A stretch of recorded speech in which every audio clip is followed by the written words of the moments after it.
করেন, বানান আমরা মুখস্থ করি। এটা খুবই একটা ভুল পদ্ধতি, বানান মুখস্থ করা যাবে না। আপনি যদি কৌশল অবলম্বন করেন তাহলে আপনি হাজার হাজার বানান মুখস্থ না করেই মনে রাখতে পারেন। তাহলে আমরা কিভাবে এই হাজার হাজার বানান মুখস্থ ছাড়াই আয়ত্ত করব, সেটাই আজকে আমাদের আলোচনার বিষয়। এই যে ছোটবেলার এই পড়াটি আমরা আজকে দেখব প্রথমে ক থেকে ম পর্যন্ত। এই ছোটবেলার এই পড়াটি ক থেকে ম পর্যন্ত আমরা সবাই পড়েছি, কিন্তু আজকে চমৎকার একটা বিষয় যে এই পড়াটা থেকে আপনাকে কৌশলগতভাবে আমরা হাজার হাজার বানান শেখাবো। তাহলে ভিডিওটা শেষ পর্যন্ত দেখুন, আশা করি খুবই উপকৃত হবেন। আচ্ছা বলুন তো, ক বর্গের শেষ বর্ণ কি? ক বর্গের শেষ বর্ণ হচ্ছে আমাদের উম। ক বর্গের শেষ বর্ণ কি? উম। এবার চ বর্গের শেষ বর্ণ কি? ইয়। ট বর্গের শেষ বর্ণ কি? মূর্ধন্য। ত বর্গের শেষ বর্ণ কি? দন্তান্ন। এবং প বর্গের শেষ বর্ণ ম। আপনাকে শুধু এতটুকুই মনে রাখতে হবে যে প্রত্যেকটা বর্গীয় বর্ণ তার শেষ বর্ণের সাথে যুক্ত হবে। তাহলে ক বর্গ কার সাথে যুক্ত হবে? উমর সাথে যুক্ত হবে। তাহলে দেখুন আমরা এই বানানগুলো কিভাবে বের করি। ক, খ, গ,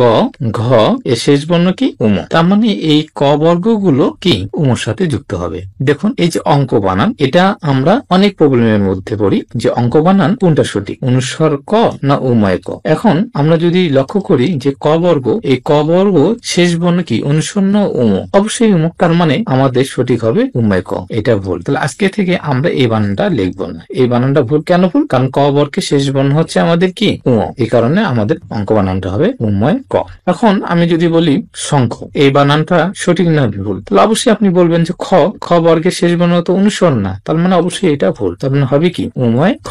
একইভাবে আমরা দন্তান্ন এবং মধ্যাহ্ন এগুলোর সমস্যা সমাধান করতে পারবো। এখন বলুন ট, ঠ, ড, ঢ এর শেষ বর্ণ কি? মূর্ধন্য। আবার ত, ফ, দ, ধ এর শেষ বর্ণ কি? দন্তান্ন। তার মানে ট বর্গের সকল বর্ণের সাথে মূর্ধন্য বসবে এবং ত বর্ণের সকল বর্ণের সাথে দন্তান্ন ব্যবহার হবে। দেখুন এখন আপনাকে যদি বলি যে ঘন্টা বানান, ঘন্টা, আমি প্রথমে দন্তান্ন দিলাম, তারপরে মধ্যাহ্ন দিলাম। এখন যদি বলি কোনটা সঠিক, কারণ আপনি নিজেই বলুন ট, এই ট বর্গের শেষ বর্ণ দন্তান্ন না মধ্যাহ্ন? তাহলে ট বর্গের শেষ বর্ণ আমাদের মধ্যাহ্ন, তার মানে এই মধ্যাহ্ন রাইট, আর এটা তাহলে ভুল। তাহলে ঘন্টা বানান হবে আমাদের মধ্যাহ্ন। এবার যদি আমি বলি যে কাণ্ড বানান, আমি যদি দন্তান্ন দিয়ে বলি, তাহলে আপনি কি বলবেন? ড বর্গের শেষ বর্ণ কি দন্তান্ন? অবশ্যই না, ড বর্গের শেষ বর্ণ হচ্ছে মধ্যাহ্ন, এই কারণে কাণ্ড বানান হবে আমাদের মধ্যাহ্ন। আচ্ছা এবার ত বর্গ দিয়ে আলোচনা করি। এবার বলুন তো, আমরা যদি বলি যে গ্রন্থ, তাহলে গ্রন্থ বানানটা দেখুন, গ্রন্থ। তাহলে গ্রন্থ বানানে আমি যদি মধ্যাহ্ন দেই তাহলে ভুল হবে কিনা? অবশ্যই ভুল, কারণ থ বর্গের শেষ বর্ণ কি? দন্তান্ন। তাহলে গ্রন্থ বানান আমাদের লিখতে হবে দন্তান্ন। তার মানে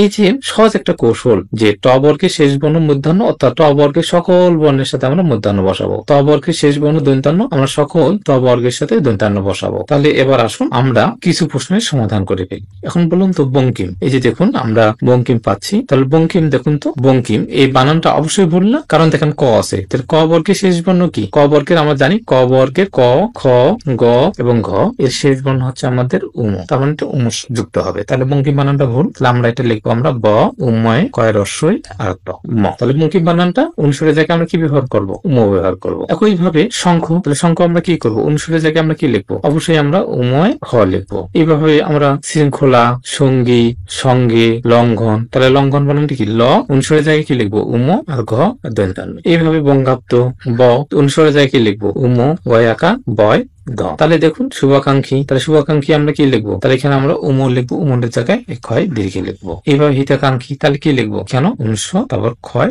দীর্ঘে লিখবো। তার মানে এই যে 10টা বানান, আমরা 10টা বানান কিন্তু আমাদের আর মুখস্থ করতে হচ্ছে না। আমরা 1900 জায়গায় কি ব্যবহার করবো? উম ব্যবহার করবো। কারণ ক, খ, গ, ঘ এই বর্ণগুলো যদি থাকে এদের সাথে যুক্ত হবে কি? উম, অবশ্যই 1900 নয়। তাহলে এই জায়গাগুলো আমরা সঠিক করে ফেললাম। তাহলে খুবই সহজ। তাহলে 1900 জায়গায় কেন আমাদের উম ব্যবহার করতে হবে? কারণ ক, খ, গ, ঘ এই বর্ণগুলো উমর সাথে যুক্ত হয়। তাহলে এরকম বানান কি 10টাই আছে? না, এরকম অসংখ্য বানান আছে। তাহলে যে রকম বানানই আসুক না কেন আমাদের মুখস্থ করতে হচ্ছে না। আমরা শুধু মনে রাখবো ক, খ, গ, ঘ এই বর্ণগুলো পাইলে আমরা সেই জায়গায় উম ব্যবহার করব। এবার আসুন কণ্ঠাস্থী। তাহলে ক, এখানে আমাদের দন্তান্ন দেওয়া আছে। তাহলে দন্তান্ন হবে ঠয়ের সাথে? না, কি হবে আমাদের? অবশ্যই মধ্যাহ্ন হবে। কেন মধ্যাহ্ন হবে? কারণ আমরা জানি ট হুক, ঠ হুক আর ড হুক আর ড হুক এদের সাথে আমরা বসাবো মধ্যাহ্ন। তাহলে পণ্ডিত বানানটা ভুল আছে কিনা বলুন? অবশ্যই ভুল। এখানে আমাদের কি হবে? পণ্ডিত বানানে তাহলে ড আছে, তাহলে হবে কি মূর্ধন্যয় ড। লুণ্ঠন বানানে কি হবে, তাহলে দন্তান্ন হবে, হবে না, তাহলে কি হবে মূর্ধন্যয় ঠ হবে। তাহলে নিষ্কণ্ঠ, তাহলে দেখুন এখানে ট আছে, ট এর সাথে কি হবে মূর্ধন্যয়